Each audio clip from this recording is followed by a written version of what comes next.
인사하겠습니다. 사랑합니다. 축복합니다. 할렐루야. 예배로 나와서 우리가 이같이 말씀을 또 듣습니다. 우리 귀에, 우리 마음에, 심령에 말씀이 들려지게 해주셔서 우리가 하나님 앞에서 바로 살아가는 자 되게 하시기를 기원드립니다. 집사님 한 분이 작년에 연이어서 큰 교통사고를 2번을 당했습니다. 2번 다 피해를 당한 그런 입장이었는데, 2번째는 폐차를 할 정도로 큰 사고였습니다. 이 사고로 휴직을 하고 복직을 하기 어려울 정도로 심적으로 큰 어려움을 겪었습니다. 무엇보다도 죽음에 대해서 정말 이렇게 가깝게 내가 어느 한순간 죽을 수 있겠구나, 유언은 고사하고 그냥 훅 갈 수 있겠구나 하고 죽음에 직면하는, 대면하는, 그래서 조금은 두려운 마음이 들었다고 했습니다. 나는 믿음으로 죽음에 대해서 잘 준비되어 있다고 생각을 했는데, 막상 죽음이와 딱 맞닿다 보니까 어느 것 하나도 자신 있게 자기 믿음에 대해서 또 믿음으로 사는 삶에 대해서 말을 할 수가 없었습니다. 수개월이 지나면서 그러면서 아직도 잠깐 마음에 이런 어려움은 있지만은 수개월이 지나면서 마음에 다짐이 되어진 한 가지가 있는데, 그것은 목사님, 제가 쪽팔리는 인생을 살면 안 되겠더라고요. 그분 표현입니다. 내가 죽음에 대해서 정말 내가 하나님 앞에 갔을 때 내 죽음이, 내 인생이 쪽팔리면 안 되겠다. 그동안 직장을 다니고 또 아이들을 키우고 하면서 많은 것들을 미루고 놓치고 지나치고 했는데, 그것들을 돌아보며 챙기게 되었다. 빨리 건강을 회복해서 복직을 하는 게 중요한 게 아니라 내가 하나님 앞에서 잘 살고 있는지, 어떻게 잘 살아가야 하는지, 지금 내가 우리 가정을, 우리 아이들을 무엇을 채워야 하고 세워야 하는지, 그것에 생각이 미치고 집중을 하기로 했다 하고 얘기를 했었습니다. 우리는 누구도 죽음과 무관하지 않다는 것을 압니다. 그리스도인인 우리의 바람은 이 땅에 사는 동안 하나님께 쓰임받는 일일 것입니다. 정말 의미 있고 가치 있는 삶을 사는 것, 하나님께 쓰임받는 삶을 사는 것. 하나님은 어떤 사람을 쓰실까요? 똑똑하고 잘나고 지위가 높고 열정적이고 젊고 건강하고 헌신되고 이런 사람만 쓰실까요? 상처가 없는 사람, 성공적인 인생 가도를 달리고 있는 사람만 쓰실까요? 우리 생각은 아마도 그런 것 같습니다. 하나님은 좀 부족한 사람, 약점이 있는 사람은 안 쓰실까요? 그런데 여러분, 성경에 보니까 수많은 약점과 실수에도 불구하고 하나님께 쓰임받은 사람들이 있었습니다. 많았습니다. 아니, 하나님께 쓰임받은 사람들을 보니 모두가 다 완벽한 사람이 아니었습니다. 당장의 창세기를 보면 아담도 노아도 아브라함도 문제 있는 사람이었습니다. 야곱도 그렇습니다. 야곱은 인격적으로 정말 문제가 많았습니다. 믿음으로 살기보다는 자신의 재능, 재주, 지혜, 꾀를 내는 거죠.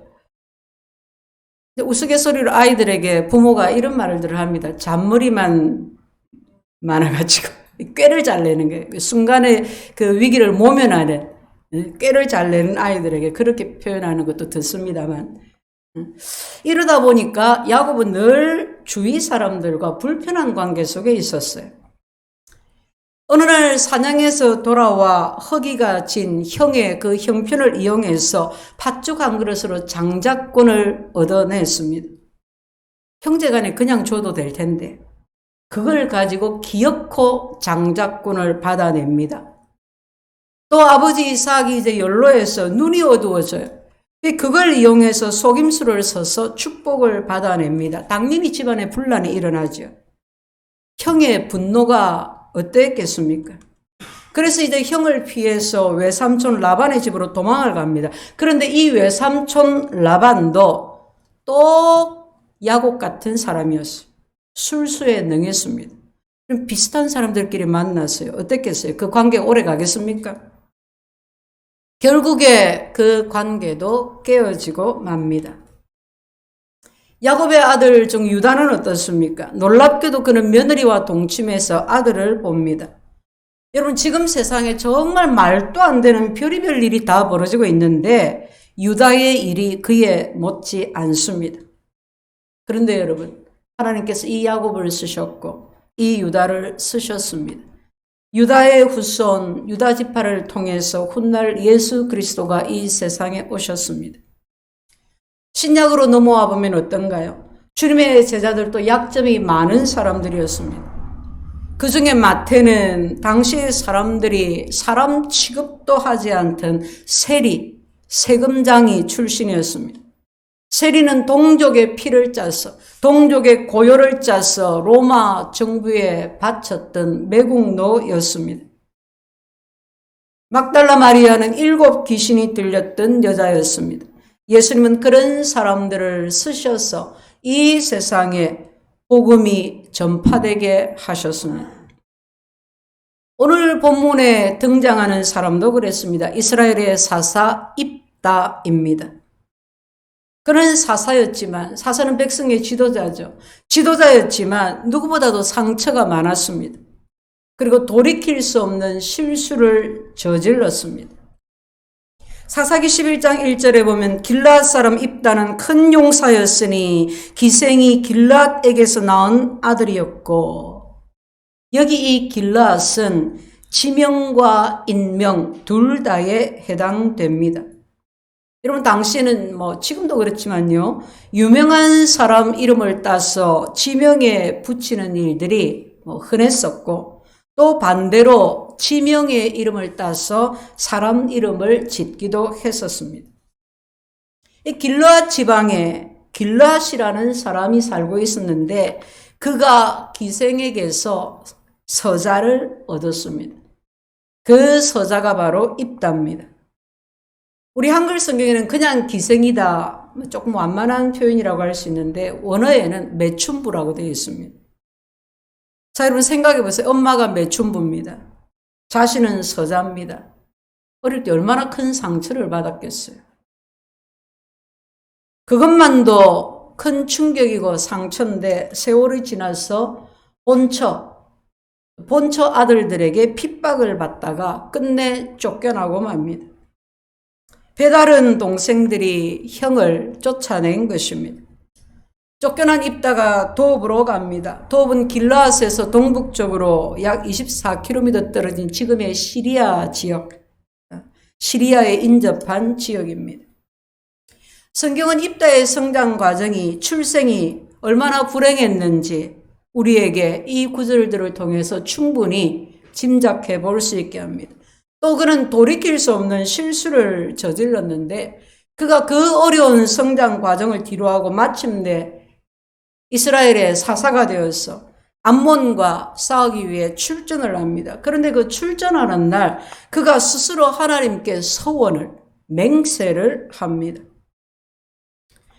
11장 30절 31절에 우리가 함께 읽은 내용입니다. 여호와께서 원하여 이르되 주께서 과연 암몬 자손을 내 손에 넘겨주시면 내가 암몬 자손에게서 평안히 돌아올 때에 누구든지 내 집 문에서 나와서 나를 영접하는 그는 여호와께 돌릴 것이니 내가 그를 번제물로 드리겠나이다. 여러분, 사실 이것은 전혀 불필요한 행동이었습니다. 그럴 필요가 없었습니다. 하나님이 그렇게 하라고 입다에게 시키신 것이 아니었습니다. 그의 과잉 충성이 낳은 행동이었습니다. 그런데 입다는 이 서원 때문에 훗날 가슴 치는 후회를 하게 됩니다.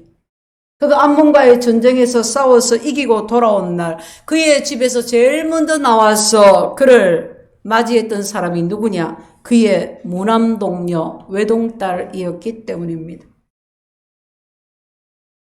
입다는 마침내 그 딸을 죽음으로 내몰았습니다.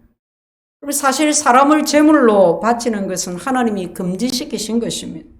그런데도 그는 섣불리 하나님 앞에 소원을 하고 그래서 자기 가족은 물론이고 당시 사회에 큰 슬픔과 충격을 주는 일을 행하고 말았습니다.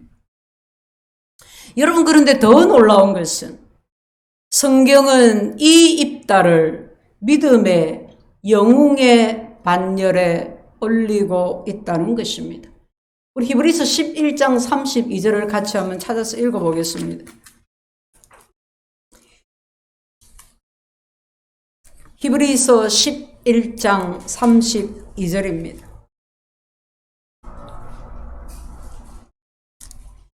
내가 무슨 말을 더하리요? 기드온, 바락, 삼손, 입다, 다윗 및 사무엘과 선지자들의 일을 말하려면 내게 시간이 부족하리로다. 그들은 믿음으로 그 유명한 믿음의 사람 다윗과 함께 입다의 이름이 올려져 있습니다. 믿음의 전당에 믿음의 영웅들의 반열에 올라 있는 것입니다.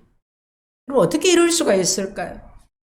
큰 상처와 약점과 실수와 실패를 가졌던 입다가 어떻게 믿음의 영웅이 될 수가 있었을까요? 우리에게 있어서 이 답은 너무나도 중요합니다. 왜냐하면 우리 또한 상처가 있고 약점이 있고 많은 실수를 저지르고 있기 때문입니다. 입다는 어떻게 믿음의 영웅이 될 수 있었을까요? 그 모든 약점과 실수에도 불구하고 어떻게 하나님께 쓰임을 받은 걸까요? 성도 여러분, 입다에게는 남다른 한 가지가 있었습니다. 그것이 그의 모든 상처와 실수를 덮고 하나님께 쓰임을 받는 반전 인생이 되게 했습니다. 그의 모든 실수와 약점을 덮었던 그 한 가지, 그것은 바로 그의 하나님께 대한 사랑과 헌신이었습니다. 야곱도 유다도 큰 약점을 가졌고 많은 실수를 저질렀지만 그들에게 같은 공통점이 있었습니다. 그것은 바로 하나님을 향한 사랑이었습니다. 그들은 그 모든 약점과 실수에도 불구하고 한결같이 하나님을 뜨겁게 사랑했습니다. 야곱이 형 에서로부터 도망쳐서 외삼촌 라반에게 가던 중에 광야에서 하나님을 만났습니다. 자신이 베고 자던 돌베개를 세워서 그곳에서 하나님께 예배를 드립니다. 그리고 그는 자신을 무사히 고향으로 돌려보내주신다면 하나님, 내가 가진 것의 10분의 1을 드리겠습니다 하고 소원을 합니다. 야곱은 그 소원을 평생 지킵니다. 가진 것의 10분의 1을 드린다는 것은 내 삶을 하나님께 드린다는 표시입니다. 내 삶은 하나님의 것입니다. 하나님께 내 인생을 드립니다. 그런 뜻입니다. 야곱은 인생의 고비를 넘을 때마다 하나님의 이름을 불렀습니다. 그리고 하나님께로 돌아갔습니다. 그의 딸 디나가 강간을 당했을 때 그는 수아들에게 이렇게 말합니다. 너희 중에 있는 이방 신상들을 버리고 자신을 정결하게 하고 너희의 의복을 바꾸어 입으라. 그리고 우리가 일어나서 베델로 올라가자. 내 딸이 강간을 당했어. 복수해야지. 뭘 해야지. 그게 문제가 아니에요. 그보다 더 앞서서 뭘 해야 되느냐? 우리 가운데 있는, 너희 가운데 있는 이방 신들을 버리고 자신을 정결하게 하고 옷을 바꿔 입고 그리고 베델로 올라가자. 베델로 가자. 이것은 돌베개를 세우고 예배드렸던 그곳으로 하나님께로 돌아가자는 것입니다. 야곱은 늘 그랬습니다. 인생의 어려운 고비를 만날 때마다 베델을 생각했습니다. 하나님을 생각했습니다. 하나님께로 돌아갔습니다. 야곱의 마음속에는 늘 하나님을 향한 뜨거운 사랑이 있었습니다. 그런 야곱을 하나님이 쓰셨습니다. 유다의 실수는 엄청난 실수다, 뭐다, 말하기조차도 어려운, 입 밖에 내기도 어려운, 본인의 의도가 아니었다고 할지라도 그는 며느리와 동침해서 아들을 낳았습니다.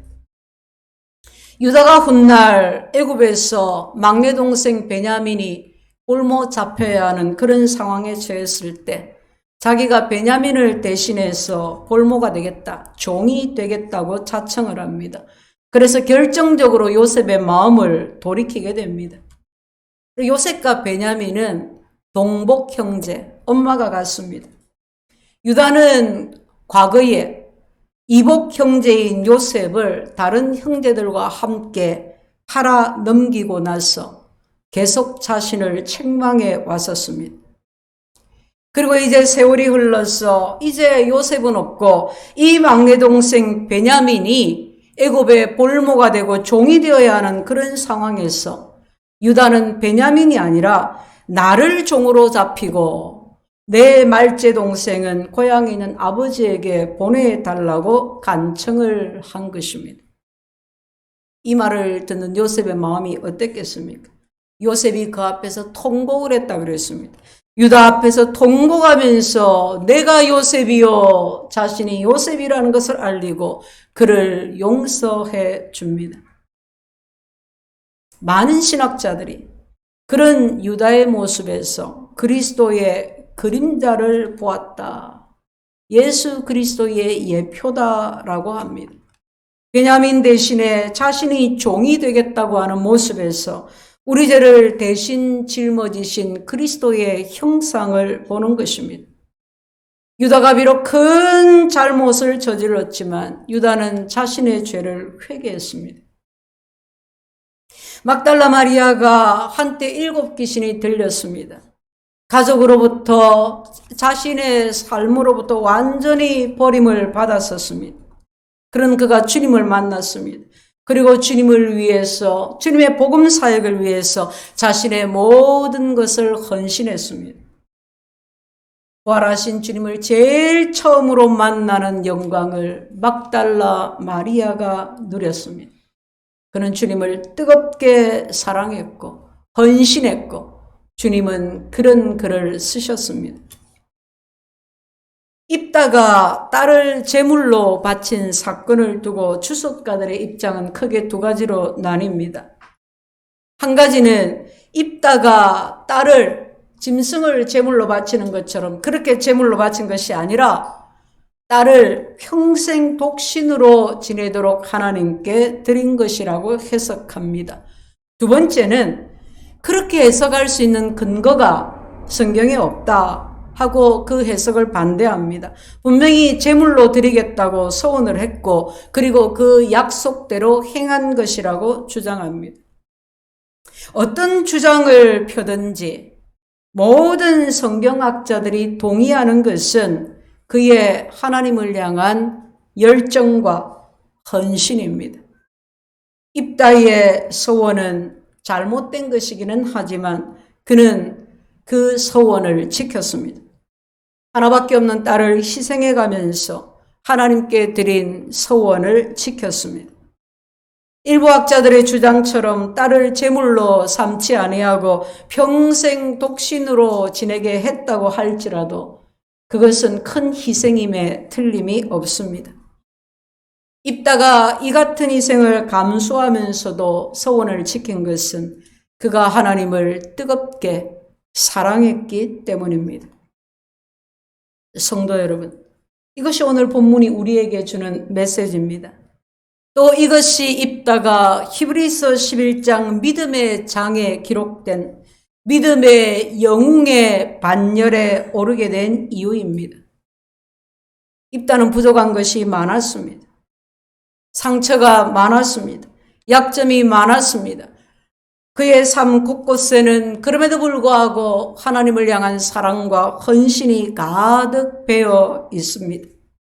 그는 형제들과 가족에게 버림을 받고 돕당으로 가서 거합니다. 그가 돕에 가니까 이 사람들이 그에게로 몰려왔어요. 11장 3절에 돕당에 거주하며 잡류가 그에게로 모여와서 그와 함께 출입했더라. 잡류가. 여러분 그냥 어중이 떠중이들이 다 모여왔다 그 말이에요. 주먹패들이 모여오고 뭐 양아치들이 모여오고 내세울 것이 없는 그에게 일단 사람들이 많이 모여들었습니다. 그러면 입다는 그 사람들을 데리고 자신을 내쫓은 형제들에게 가서 복수할 수도 있습니다. 그죠? 사람이 힘이잖아요.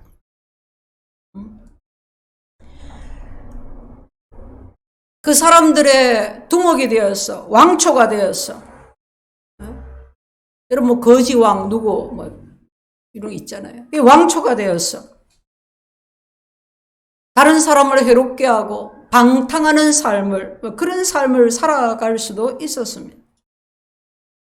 내가 이렇게 살게 된 것은 우리 부모 때문이라고, 우리 엄마가 그래서 그렇다고, 배다른 내 동생들이 나를 이렇게 한 것이라고, 내 인생은 원래 그렇게 글러먹었다고 자기 인생 저주하면서 복수하고 해를 끼치고 그렇게 살 수도 있었습니다. 그리고 설령 입다가 그렇게 한다 해도 그의 사정을 잘 아는 사람이면 함부로 손가락질 하지도 못했을 겁니다. 서자로 태어났습니다. 엄마가 매춘부입니다. 늦게 태어난 아버지의 본처의 자식들, 자기 이복 동생들에게 박대를 당했습니다. 내쫓겼습니다. 그러니 이제 사람들이 모이고 힘이 좀 생겨서 수아들 데리고 가서 보복한다고 한들 누가 거기다가 대고 당장에 뭐라고 하겠습니까? 얼마나 쌓인 게 많으면 저랬겠나? 원한이 얼마나 크면 저랬겠나? 그럴 수도 있는 겁니다. 그런데 여러분, 입다는 그렇게 하지 않았습니다. 여러분, 우리가 신앙이 없어도요, 종종 그런 말을 하지 않습니까? 가난하다고 다 니같이 그래 비굴하게 살지는 않는다. 부모가 힘없고 환경이 그렇게 나쁘다고 해서 다 니같이 그렇게 나쁜 짓 하고 살지는 않는다. 자기 약점과 상처를, 자기 인생을 저주하는 일에, 부모 형제를 원망하는 일에, 다른 사람을 해치는 일에 정당화시키지 않았습니다. 합리화하지 않았습니다. 자기에게 모여든 그 떠돌이들을, 잡류들을 잘 훈련시켰습니다. 그래서 게릴라 부대를 만들었습니다. 하나님의 백성들을 괴롭히는 암몬 자손을 기습해서 물리칩니다. 입다가 그렇게 할 수 있었던 한 가지 이유는 그가 하나님을 사랑했기 때문입니다. 엇나갈 수 있지만 하나님을 사랑했기 때문에 엇나가지 않았습니다. 이에는 이, 눈에는 눈, 복수할 수 있지만 하나님을 사랑했기 때문에 그리하지 않았습니다. 입다는 하나님을 사랑하고 하나님의 백성들을 사랑했습니다. 입다는 그날 이후에 평생 하나님과 하나님의 백성들, 즉 이스라엘 백성들을 사랑하고 섬기는 일에 헌신했습니다. 그래서 마침내 암몬으로부터 이스라엘 백성들을 구하고 자기 형제들을 구원해내었습니다. 사랑하는 성도 여러분, 무엇이 입다를 이스라엘의 사사로 만들었을까요? 어떻게 그는 믿음의 장에 기록될 수 있었던가요? 그가 약점 없는 사람이었기 때문에, 실수가 없는 완벽한 사람이었기 때문인가요? 그렇지가 않습니다. 하나님께서 입다를 쓰신 이유는 그가 마음을 다해서 하나님을 사랑했기 때문에, 그가 하나님을 사랑하는 그 마음으로 그의 백성들을 사랑했기 때문입니다. 우리는 어떻습니까? 여러분은 하나님을 얼마나 사랑하십니까? 여러분은 하나님의 일에 얼마나 헌신하고 있습니까? 여러분이 하나님을 사랑하는데, 여러분이 하나님의 일을 하기에 어려운, 방해받고 거절받고 회방받는 그래서 할 수 없는 그 이유가 있습니까? 무엇입니까? 저는 20살에 주님을 인격적으로 만났습니다. 그리고 26살부터 전임 사역자가 되었습니다. 안수 집사님 한 분이 그러더라고요. 당신은 교회 밥 먹고 살 사람이요. 근데 그 표현이 교회 밥 먹고 산다. 주의 일하면서 살 사람이다. 그 말이죠. 어쨌든 26살부터 전임 사역자가 되었습니다. 그래서 많은 사람들을, 믿음의 사람들을 보았고 만났습니다. 안타깝고 가슴 아픈 일들도 참 많이 있었습니다. 특히 한때는 정말 주를 사랑하고 열심히 주의 일에 헌신했는데 시험이 찾아오니까 하나님 사랑하기를 중단한 사람들, 어려움이 찾아오니까 주의 일에서 떠나간 사람들, 그런 분들도 많이 있었습니다. 여러분 기억하십시오. 헌신에는 반드시 시험이 찾아옵니다. 그냥 교회만 왔다 갔다 한다면, 무늬만 예수 믿는 사람이라면 시험받을 일이 없습니다. 상처받을 일도 없습니다. 그러나 주님을 사랑하면, 더 사랑하려고 하면, 열심히 교회를 섬기면, 주의 일에 봉사하게 되면 시험이 찾아옵니다. 누군가에게 상처를 받는 일이 생깁니다. 그래서 그렇게 상처를 받고 나면 제일 먼저 하는 일이 주의 일을 그만두는 거예요. 직분을 그만두는 거예요. 봉사를 그만두는 거예요. 마음도 물질도 하나님에게서 멀어지는 거예요. 교회에서 점점 멀어져 가는 거예요. 얼마나 안타까운지 모르겠습니다. 진정으로 하나님을 사랑한다면, 하나님을 향한 사랑이 진실되다면 어떤 일이 와도, 어떤 시험이 와도 하나님을 사랑하는 일을 중단해서는 안 됩니다. 나를 부르신 자리, 직분의 자리, 봉사의 자리, 가정의 자리, 그 자리를 떠나서는 안 됩니다. 주의 일에 헌신하는 것을 그만두지 말아야 하는 것입니다. 저에게도 또 얼마나 많은 시험들이 위기가 왔겠어요. 그럴 때 마음으로 그런 다짐을 했습니다. 그리고 언젠가는 목사님께 그렇게 말을 하기도 했습니다. 저는 어떤 대가를 지불하더라도, 내 인생에 그 어떤 어려움이 닥칠지라도 나는 끝까지 나의 부르심을 따라 살 겁니다. 하나님은 어떤 사람을 쓰십니까? 약점이 없는 사람이 아니었습니다. 완벽한 사람도 아니었습니다. 상처가 없는 사람, 실수가 없는 사람이 아니었습니다. 하나님은 하나님을 끝까지 사랑하는 사람을 쓰십니다. 하나님을 사랑하는 것을 멈추지 않는 사람을 쓰십니다. 어떤 시험이 와도, 시련이 와도 하나님께 헌신하는 사람, 하나님과 약속을 지키는 사람, 무슨 일이 있어도 하나님이 주신 자기 자리를 지켜내는 사람, 자신의 죄와 연약을 스스로 정당화시키지 않는 사람, 하나님은 이런 사람을 축복하십니다. 이런 사람을 높여주십니다. 입다가 그런 사람이었습니다. 그래서 그가 쓰임을 받았습니다. 입다의 모든 약점과 상처와 실수를 하나님께 대한 사랑과 헌신이 다 덮었습니다. 다 덮고도 남았습니다. 우리가 신앙생활을 하면서 자신의 약점을 또 단점을 알고 없애는 것은 정말 중요합니다. 어릴 때 입은 상처를 또 없애고 약점을 보완하고 하는 것들 중요합니다. 하지만 거기에만 집중할 것이 아니라 하나님을 사랑하는 것에, 하나님을 향한 사랑하는 마음을 키워나가는 일에 집중을 해야 합니다. 하나님은 우리에게 하나님을 사랑하라, 마음을 다하고 성품을 다하고 힘을 다하고 목숨을 다하여 하나님을 사랑하라 하시고, 또 너는 네 몸을 사랑하듯이 이웃을 사랑하라는 계명을 주셨습니다. 우리가 하나님을 사랑할 때, 하나님을 사랑하는 마음이 우리에게 점점 더 커질 때, 우리의 실수와 약점에도 불구하고 하나님은 우리를 쓰십니다. 하나님을 사랑하는 마음이 클 때 우리의 상처도 치유가 되고 우리의 약점도 보완이 될 수가 있습니다. 약점은 더 이상 약점이 아니게 되고 큰 실수와 허물에도 불구하고 하나님이 쓰시는 반전 인생을 이루어내는 것입니다. 목사라고 해서, 교회를 오래 다녔다고 해서, 믿음의 가정, 믿음의 명문 가문이라고 해서 실수가 없는 것이 아닙니다. 상처가 없는 것이 아닙니다. 약점이 없는 것이 아닙니다.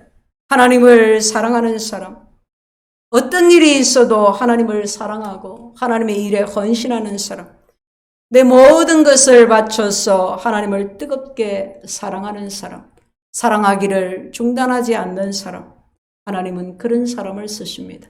하나님은 그런 사람을 통해서 위대한 일을 하십니다. 그런 사람이 믿음의 전당에 오릅니다. 사랑하는 성도 여러분, 우리 모두 반전 인생, 역전 인생이 되시기를 축복합니다. 우리가 예수님을 주와 구주로 믿습니다. 주를 믿어 믿음 생활을 합니다. 우리 모두 기왕에 예수 믿는 것, 그냥 교회를 왔다 갔다만 하는 믿음이 아니라 입다처럼 예수를 믿읍시다.